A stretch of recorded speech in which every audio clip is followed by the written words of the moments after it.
আসসালামু আলাইকুম। মাহমুদাস রান্নাঘরে সবাইকে স্বাগতম। ভাপা পিঠার নাম শুনলেই জিভে জল চলে আসে। বানানো খুবই সহজ, যে কেউ বানিয়ে নিতে পারবেন। আজকে আমি দুইভাবে ভাপা পিঠা বানিয়ে দেখাবো। বাসায় থাকা যে কোনো হাঁড়িতে খুব সহজে ঝামেলা ছাড়া তৈরি করতে পারবেন।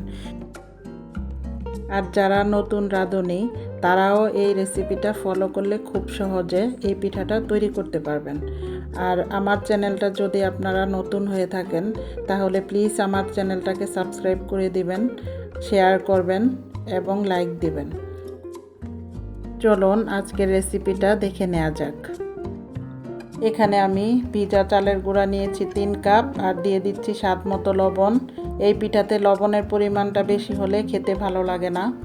এখন আমি লবণ আর চালের গুঁড়াটা একসাথে মিশিয়ে নিচ্ছি।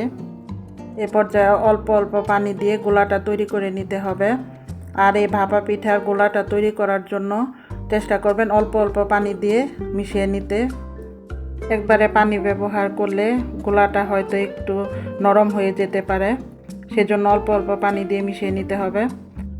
গোলাটা করার সময় খেয়াল রাখতে হবে যেন চালের গুঁড়াটা একদম ঝুরঝুরা না থাকে।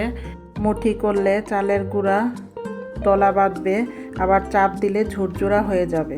এ পর্যায়ে আমাদের গোলাটা তৈরি হয়ে গেছে।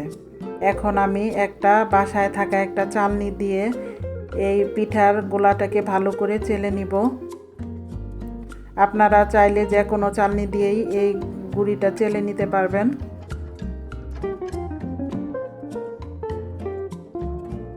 দেখুন, চেলে নেওয়ার পর আমার পিঠার গোলাটা একদম তৈরি হয়ে গেছে। এখন আমি এই পিঠা একটা সাঁচের মধ্যে দিয়ে তৈরি করে নিব। এখানে আমি খেজুরের গুড় আর নারিকেল কুড়ানো নিয়ে নিয়েছি।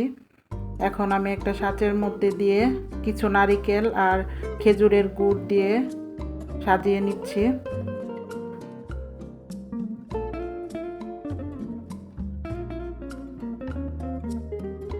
এ পর্যায়ে আপনারা চাইলে নারিকেলটা ইউজ করতেও পারেন, নাও করতে পারেন, যার যার পছন্দ মতো। নারিকেলটা দিলে পিঠার টেস্টটা আরও অনেক বেশি বেড়ে যায়। এখন আমি এই শাঁসটা ভালো করে মিশিয়ে দিচ্ছি। হালকা চাপ দিয়ে মিশাতে হবে, বেশি জোরে জোরে চাপ দিবেন না, আস্তে করে চাপ দিয়ে মিশিয়ে নিলেই হবে।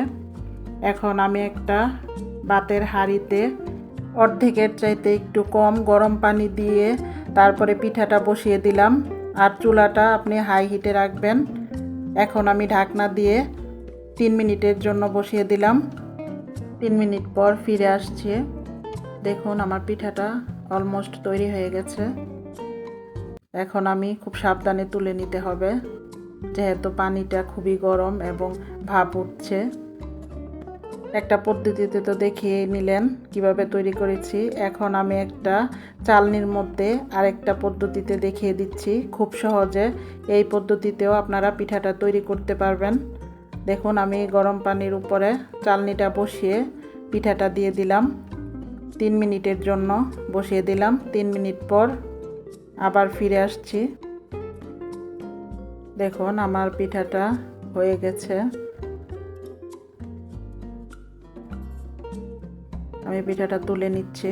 একটু চাপ দিলে দেখবেন স্পঞ্জ করবে, তাহলেই বুঝে নেবেন আপনার পিঠাটা তৈরি হয়ে গেছে। এখন আমি পিঠাটাকে তুলে নিলাম।